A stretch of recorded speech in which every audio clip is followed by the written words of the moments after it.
ஆ ஒரு கற்பனை சூழ்நிலையை கொஞ்சம் நினைச்சு பாருங்களேன். சொல்லுங்க. நீங்க உங்க துறையில உலகத்திலேயே சிறந்தவரா வரணும்னு ஆசைப்படுறீங்க. அதுக்காக தினமும் ஒரு 14 மணி நேரம் உயிரை கொடுத்து உழைக்கிறீங்க. ஆமா, ஒரு அதீத உழைப்பு. கண்டிப்பா. உங்ககிட்ட எல்லா திறமைகளும் இருக்கு. உங்களுக்கான வாய்ப்புகளும் உங்க முன்னாடியே காத்துக்கிட்டு இருக்கு. ஆனா உங்க வாழ்வோட மிக முக்கியமான கட்டத்துல உங்க சொந்த உடம்பே உங்களை ஏமாத்துனா எப்படி இருக்கும்? அது ஒரு ரொம்ப பயங்கரமான உணர்வா இருக்கும் இல்லையா? நிச்சயமா. எல்லாம் கை நழுவி போறத நீங்க கண்முன்னே பார்த்தால் எப்படி உணர்வீர்கள் அப்படிங்கிறது தான் நாம இன்னைக்கு செய்ய போற இந்த ஆழமான அலசலுக்கு ஒரு அடிப்படை. கரெக்ட். உலகின் தலைசிறந்த டென்னிஸ் வீரர்களுள் ஒருவரான நோவாக் ஜோகோவிச் எழுதிய சர்வ் டு வின் அப்படிங்கிற புத்தகத்தை தான் நாம இன்று ஆழமாக அலச போகிறோம். இது வெறும் விளையாட்டை பத்திய புத்தகம் மட்டும் கிடையாது.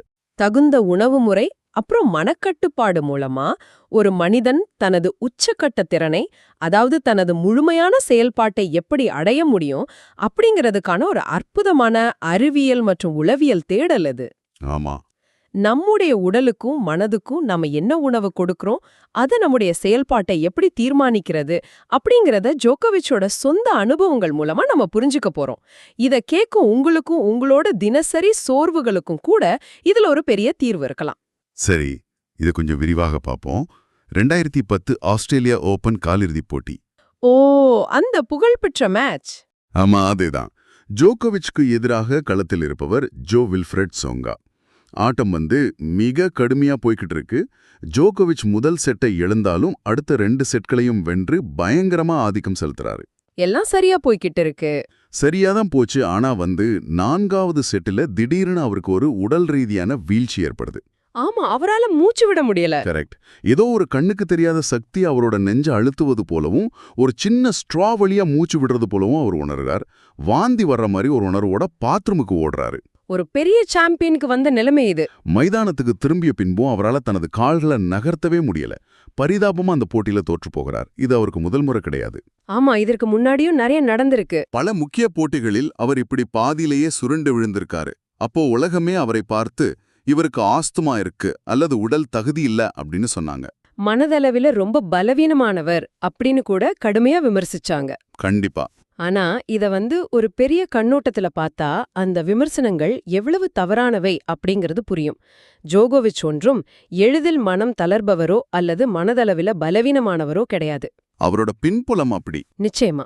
அவர் செர்பியாவில் வளர்ந்தவர். 999ஆம் ஆண்டு செர்பியாவில் நாட்டோ படைகள் குண்டு வீசிய போது வெறும் 11 வயது சிறுவனான ஜோகோவிச் 78 இரவுகளை தனது குடும்பத்தோட ஒரு இருண்ட வெடிகுண்டு தங்குமிடத்துல கழிச்சவர். அதை நினைச்சாலே பயமா இருக்கு. பகலில் கூட எந்த பக்கம் குண்டு விழும்னு தெரியாத ஒரு கொடூரமான சூழலில் உடைந்த கான்கிரீட் தளங்களிலும் தண்ணீர் இல்லாத பாழடைந்த நீச்சல் குளங்களிலும் டென்னிஸ் பயிற்சி செய்தவர் அவர். ஆமா. மரண பயத்தையே நேருக்கு நேர் சந்தித்த ஒருவரால ஒரு டென்னிஸ் போட்டியில் ஏற்படும் அழுத்தத்தை தாங்க முடியாதா என்ன? கண்டிப்பா முடியும். ஆஹா, அவரோட பிரச்சனை மன ரீதியானது கிடையாது. கிடையவே கிடையாது. அவரோட வீழ்ச்சிக்கு காரணம் வேறு எங்கோ மறைந்திருந்தது. ஆமாம், அந்த பிரச்சனை எங்கே மறைந்திருந்தது அப்படிங்கிறது தான் இந்த கதையோட மிகப்பெரிய திருப்புமுனை. டாக்டர் ஈகோர் செட்டோஜேவிக். ஆமாம், அதை சைப்ரஸ் நாட்டில் வசித்து வந்த டாக்டர் ஈகோர் செட்டோஜேவிக் என்ற ஒரு செர்பிய மருத்துவர் ஜோகோவிச் ஆஸ்திரேலியன் ஓபனில் சுருண்டு விழுந்ததை டிவியில தற்செயலாக பார்க்கறாரு. அதை பார்த்த உடனேயே அவர் கணித்து விட்டார். இது ஆஸ்துமா இல்ல, இது உணவு ஒவ்வாமை அப்படின்னு. இது ரொம்ப ஆச்சரியமான விஷயம். டிவியில ஒருவரை பார்த்து 8700 மைல்களுக்கு அப்பால் இருந்து கொண்டு ஒருவரால் எப்படி இவ்வளவு துல்லியமாக கணிக்க முடிஞ்சது அப்படிங்கிறது மிகப்பெரிய ஆச்சரியம். ஆமா, சில மாதங்களுக்கு பிறகு அந்த மருத்துவர் ஜோகோவிச்சை நேரில் சந்தித்தார். இங்குதான் விஷயம் மிகவும் சுவாரஸ்யமாகிறது. அந்த மருத்துவர் ஜோகோவிச்சுக்கு ஒரு விசித்திரமான பரிசோதனையை செஞ்சாரு. கினீசியோலாஜிக்கல் ஆர்ம் டெஸ்டிங். ஆமா, கினீசியோலாஜிக்கல் ஆர்ம் டெஸ்டிங். அத நான் விவரிக்கிறேன் கேளுங்க. ஜோகோவிச்சோ தனது இடது கையை வயிற்றின் மீது வைத்துக்கொண்டு வலது கையை பக்கவாட்டில் நேராக நீட்டச் சொல்றாரு. சரி. இப்போது மருத்துவர் அந்த வலது கையை கீழ்நோட்டி அழுத்துகிறார். ஜோகோவிச் தனது முழு பலத்தையும் பயன்படுத்தி அதை எதிர்க்கிறார். அவரது கை ரொம்ப வலிமையாக இருக்கு. அதாவது அவர் உடம்பு இயல்பான நிலையில் இருக்கு. கரெக்ட். பிறகு மருத்துவர் ஒரு சாதாரண ரொட்டி துண்டை, அதாவது பிரெட்டை எடுத்து அதை ஜோகோவிச்சின் வயிற்றில் வைத்துக்கொண்டு மீண்டும் வலது கையை கீழ்நோக்கி அழுத்துகிறார். இப்போ என்ன நடக்குது? என்ன ஆச்சரியம்! இப்ப ஜோகோவிச்சின் கையில் பலமே இல்ல. மருத்துவர் ரொம்ப எளிதாக அந்த கையை கீழே தள்ளி விடுகிறார். ஒரு நிமிஷம், ஒரு ரொட்டியை வயிற்றில் வைத்தால் எப்படி பலம் குறையும்? இது கேட்க கொஞ்சம் விசித்திரமாக, அறிவியலுக்கு முரணாக, ஏதோ மாயாஜாலம் போல இருக்கிறதே அப்படின்னு உங்களுக்கு தோணலாம். உங்க சந்தேகம் நியாயமானதுதான். இது பார்ப்பதற்கு மாயாஜாலம் போலவோ அல்லது அறிவியலுக்கு அப்பாற்பட்டதாகவோ கண்டிப்பா தோன்றலாம். ஆனா உங்க உடலுக்கு ஒவ்வாத ஒரு பொருள், அதுவும் பல ஆண்டுகளாக உங்களுக்கு பாதிப்பை ஏற்படுத்திய ஒரு பொருள் உங்க அருகில் வரும்போது உங்க நரம்பு மண்டலம் ரியாக்ட் பண்ணும். சரியா சொன்னீங்க. உங்க நரம்பு மண்டலம் அது ஒரு அச்சுறுத்தலாக பார்த்து தனது தற்காப்பு நிலைக்கு செல்லும் அப்படிங்கிறது தான் இதோட அடிப்படை.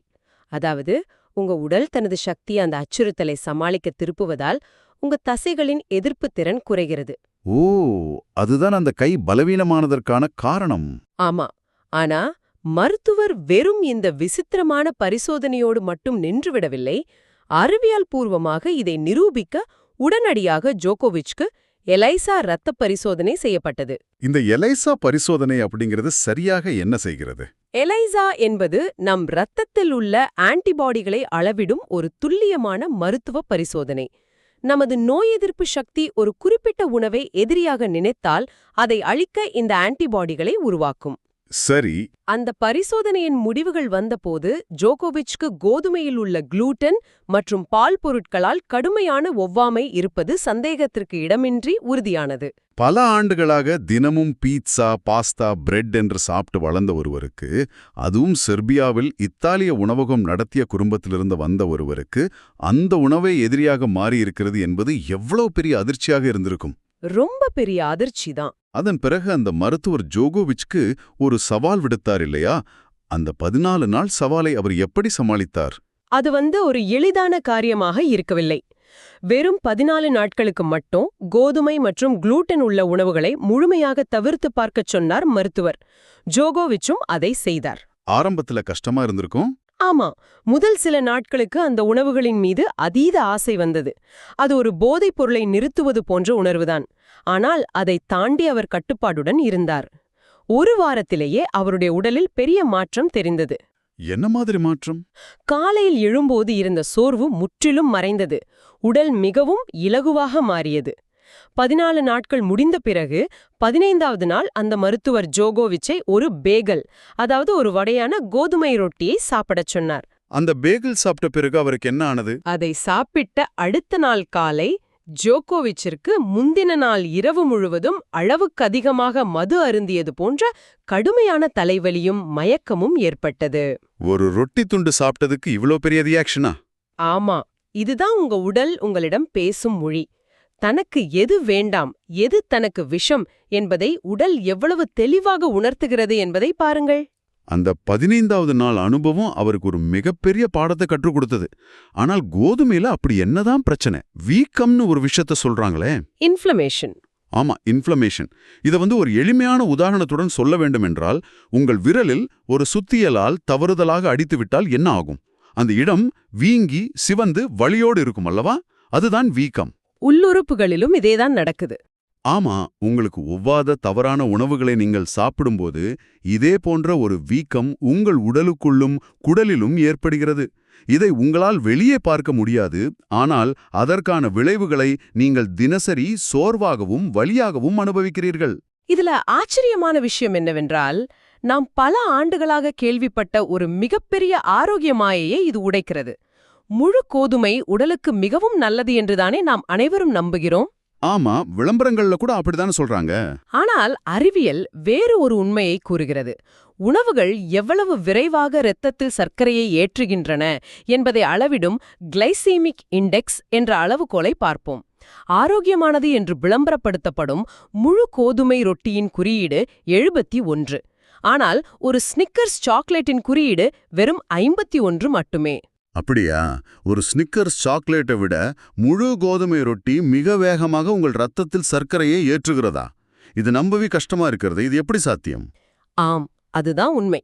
நவீன கோதுமை பல மரபணு மாற்றங்களுக்கு உள்ளாகியிருக்கிறது. இதனால் இரத்தத்தில் சர்க்கரை அளவு சடுதியாக உயரும்போது அதை கட்டுப்படுத்த உங்கள் கணையம் அதிகப்படியான இன்சுலினை சுரக்கிறது. ஓ, இதுதான் அந்த கொழுப்பா மாறுதா? ஆமா, இந்த அதிகப்படியான இன்சுலின் அந்த சர்க்கரையை உள்ளுறுப்பு கொழுப்பாக, அதாவது உங்கள் வயிறு மற்றும் முக்கிய உறுப்புகளைச் சுற்றி சேமித்து வைக்கிறது. அது மட்டுமில்லாமல் இது கிரெயின் பிரெயின் எனப்படும் மூளை சோர்வு மற்றும் கவனச்சிதறலை ஏற்படுத்துகிறது. மத்திய நேரம் வர அந்த தூட்டம். கரெக்ட். இதை கேட்கும் உங்களுக்கும் இது நடந்திருக்கலாம். மதிய உணவு சாப்பிட்ட பிறகு வேலை செய்ய முடியாமல் ஒரு பெரிய சோர்வு வரும் அல்லவா? அது வெறும் தூக்கம் இல்ல. நீங்கள் சாப்பிட்ட கோதுமை அல்லது கார்போஹைட்ரேட் உங்கள் மூளைக்கு கொடுக்கும் சிக்னல் அது. அந்த மூளைச்சோர்வு தான் ஜோகோவிச்சிற்கும் மைதானத்தில் மூச்சு திணறால உருவெடுத்தது. அதாவது எப்போதெல்லாம் அவர் கோதுமை சாப்பிட்டாரோ அப்போதெல்லாம் அவருடைய மூளைக்கும் உடலுக்கும் இடையேயான தொடர்பு துண்டிக்கப்பட்டது. சரியா சொன்னீங்க. அந்த தொடர்பை சரி செய்த பிறகு அவருடைய வளர்ச்சி அபாரமாக இருந்தது. அந்த மருத்துவர் சொன்னதை கேட்டு கோதுமையை தவிர்த்த அந்த 18 மாதங்களில் அவரது உடல் எடையில் 11 பவுண்டுகள் குறைந்தன. ஆமா, அவரு ரொம்ப ஃபிட் ஆயிட்டாரு. எந்த ஒரு போட்டியிலும் அவருக்கு மூச்சுத் திணறல் ஏற்படவில்லை. மிகவும் வேகமாக மைதானத்தில் நகர ஆரம்பித்தார். உலகின் நம்பர் 1 வீரரான ரஃபேல் நடால விம்பிள்டன் இறுதிப் போட்டியில் வீழ்த்தி உலகின் முதல்நிலை வீரராக உருவெடுத்தார். ஒரு சிறு உணவு மாற்றம் ஒரு மனிதனின் தலையெழுத்தையே மாற்றியிருக்கிறது. உண்மைதான். இது வெறும் ஒரு உணவை தவிர்ப்பது பற்றியது மட்டுமல்ல, உணவை அவர் அணுகும் முறையே மாறியது. சரியாக சொன்னீர்கள். அடுத்ததாக ஜோகோவிச்சின் ஒரு முக்கியமான தத்துவத்திற்கு வருவோம். அவர் சொல்கிறார், உணவு என்பது ஒரு தகவல். நாம் என்ன சாப்பிடுகிறோம் என்பது பாதி கதைதான். அதை நாம் எப்படி சாப்பிடுகிறோம் என்பது மீதி கதை. ஆமா, அது ரொம்ப முக்கியம். நாம் சாப்பிடும் ஒவ்வொரு பிடி உணவும் நம் உடலுக்கு நாம் கொடுக்கும் கட்டளை அல்லது தகவல். அவருடைய காலை வழக்கத்தை பாருங்கள். படுக்கையை விட்டு எழுந்ததும் அவர் ஒருபோதும் ஐஸ் தண்ணீர் குடிப்பதில்லை. வெதுவெதுப்பான நீரை மட்டுமே குடிக்கிறார். பகுதிக்கு அனுப்ப வேண்டும். இதனால செரிமானம் தாமதமாகும். ஆமா, செரிமானம் தாமதமாகும். மேலும் தசைகளுக்கு தேவையான ரத்தம் அங்கே செல்லாது. காலையிலேயே உடலை சோர்வாக்க அவர் விரும்பவில்லை. அதன் பிறகு 2 ஸ்பூன் மணுகா தேன் சாப்பிடுகிறார். இது அந்த வெள்ளை சர்க்கரை கிடையாது. ஆமா, இது பதப்படுத்தப்பட்ட வெள்ளை சர்க்கரை கிடையாது. பழங்கள் மற்றும் தேனில் உள்ள இயற்கையான ஃப்ரக்டோஸ். இது உடலுக்கு தேவையான உடனடி ஆற்றலை கொடுக்கிறது. உடலின் கடிகாரத்தையும் உணவு முறையையும் அவர் எப்படி இணைக்கிறாரு என்பது இன்னொரு அருமையான பாடம். பகல் நேரத்தில் நம் உடலுக்கு அதிகப்படியான சக்தி தேவை. உழைக்க வேண்டும், ஓட வேண்டும், மூளை வேலை செய்ய வேண்டும். அதனால் பகல் உணவில் அதிகப்படியான கார்போஹைட்ரேட் உள்ள உணவுகளை அவர் எடுத்துக்கொள்கிறார். ஆனா இரவு நேரத்தை நம் உடல் தன்னைத்தானே சரி செய்து கொள்ள வேண்டும். உடைந்த தசைநார்களை புதுப்பிக்க வேண்டும். அதனால் இரவில் அவருக்கு கார்போஹைட்ரேட் தேவையில்லை. அதிகப்படியான புரோட்டீன் உள்ள உணவுகளையே அவர் இரவு உணவாக எடுத்துக்கொள்கிறார். இதன் அர்த்தம் என்ன? அவர் தன் உடலிடம் மிக தெளிவாக பேசுகிறார். பகலில் எனக்கு சக்தி கொடு, இரவில் என்னை சரிசெய் என்று உணவின் மூலம் உடலுக்கு கட்டளையிடுகிறார். உணவை உண்ணும் விதமும் முக்கியம். ஆமா, அவர் சாப்பிடும்போது டிவி பார்ப்பதில்லை, செல்போன் நோண்டுவதில்லை. உணவை முழுமையாக மென்று சுவைத்து கவனத்தோடு உண்கிறார். செரிமானம் என்பது வயிற்றில் தொடங்குவதில்லை, வாயிலேயே தொடங்கிவிடுகிறது என்று அவர் நம்புகிறார். அவசரமாக சாப்பிட்டால், உணவை அவசரமாக விழுங்கினால் வயிறு அதை செரிக்க அதிக சக்தியை செலவிட வேண்டியிருக்கும். இதனால் உங்களுக்கு கிடைக்க வேண்டிய சக்தி செரிமானத்திற்கே வீணாகிவிடும். இதே கவனத்தோடு உண்ணும் முறைக்கு பின்னால் ஒரு உளவியல் மற்றும் ஆற்றல் சார்ந்த விஷயமும் இருக்கிறது. மசாரு எமோட்டோ என்ற ஜப்பான அறிஞர் செய்த ஒரு ஆச்சரியமான நீர் பரிசோதனையே இந்த புத்தகம் குறிப்பிடுகிறது. ஆமா, அந்த தண்ணீர் பரிசோதனை. 2 குவளைகளில் தண்ணீர் எடுத்துக்கொண்டு ஒன்றிடம் அன்பு, மகிழ்ச்சி போன்ற நேர்மறை வார்த்தைகளையும் மற்றொன்றிடம் கோபம், வெறுப்பு போன்ற எதிர்மறை வார்த்தைகளையும் கூறினார்கள். சில நாட்கள் கழித்து அந்த நீரின் படிகங்களை மைக்ரோஸ்கோப்ல பார்த்தாங்க. ஆமா, பார்த்தபோது நேர்மறை எண்ணங்களை பெற்ற தண்ணீர் மிக அழகான படிகங்களாகவும், எதிர்மறை எண்ணங்களை பெற்ற தண்ணீர் அசிங்கமான சிதைந்த படிகங்களாகவும் மாறியிருந்தன. கொஞ்சம் பொறுங்க, இது அறிவியலா அல்லது வெறும் ஒரு உளவியல் கோட்பாடா? தண்ணீருக்கு எப்படி நம்முடைய வார்த்தைகள் புரியும்? இது கொஞ்சம் நம்புவதற்கு கடினமாக இருக்கிறது. இது அறிவியலாளர் மத்தியில பல விவாதங்களை எழுப்பிய ஒரு விஷயம்தான். இத பலர் போலி அறிவியல் என்று விமர்சிக்கவும் செய்கிறார்கள். ஆனா ஜோகோவிச் இதை எதற்காக பயன்படுத்துகிறார் என்ற நோக்கம் மிக முக்கியமானது. அந்த உள்நோக்கம். ஆமா, தண்ணீர் வார்த்தைகளை புரிந்து கொள்கிறதோ இல்லையோ, உலகில் உள்ள அனைத்துமே ஒருவித ஆற்றலால் பிணைக்கப்பட்டுள்ளன என்று அவர் ஆழமாக நம்புகிறார். நீங்கள் உணவை உண்ணும்போது கோபமாகவோ கவலையாகவோ அல்லது செல்போனில் ஒரு மோசமான செய்தியை படித்துக்கொண்டோ சாப்பிட்டால் உங்கள் உடல் ஒருவித பதற்ற நிலையில் இருக்கும். ஃபைட் ஆர் ஃப்ளைட் மோட் அப்படின்னு சொல்வாங்களே, அதுவா? அதேதான். அந்த நிலையில் உங்கள் செரிமானம் சரியாக நடக்காது.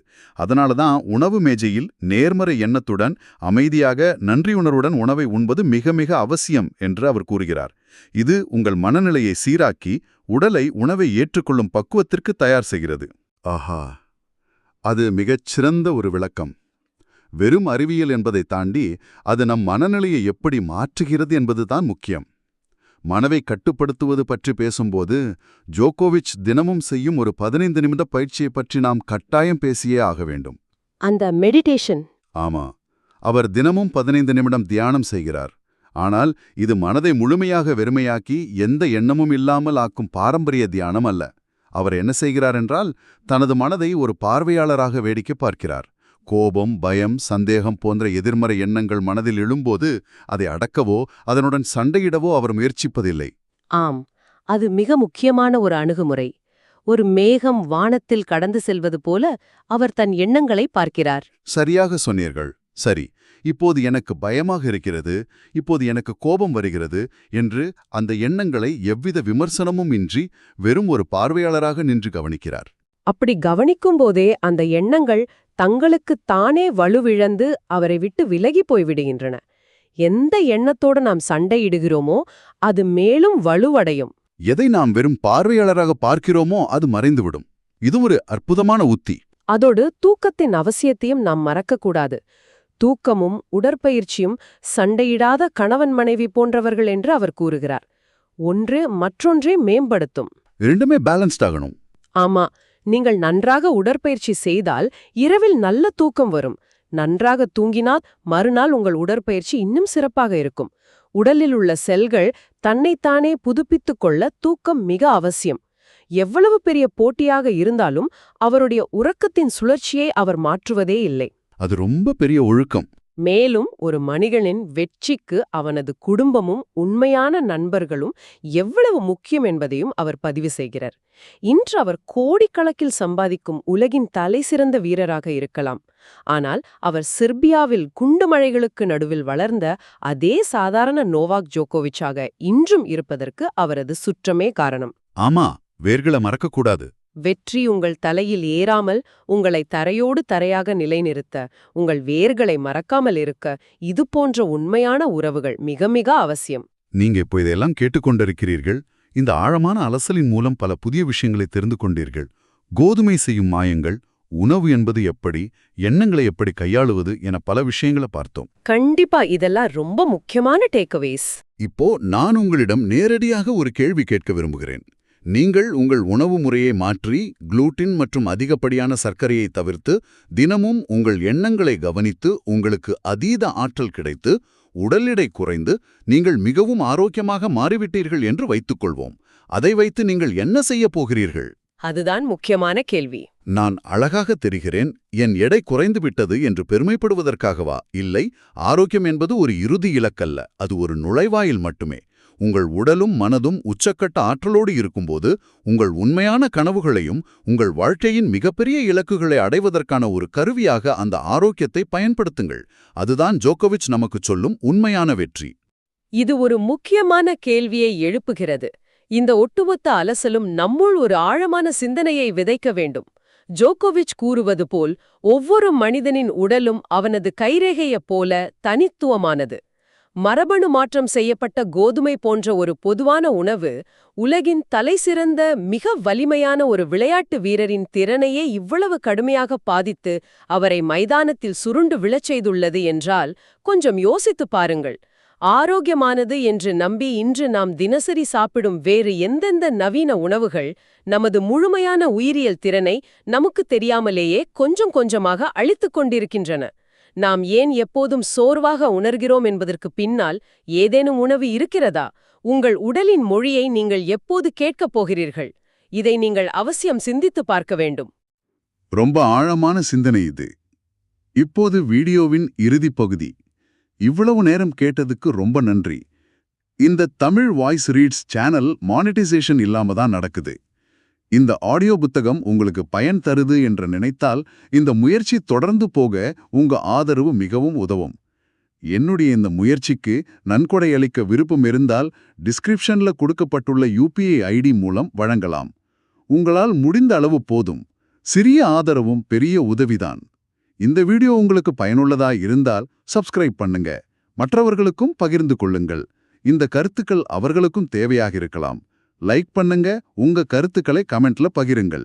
மனப்பூர்வமான நன்றி.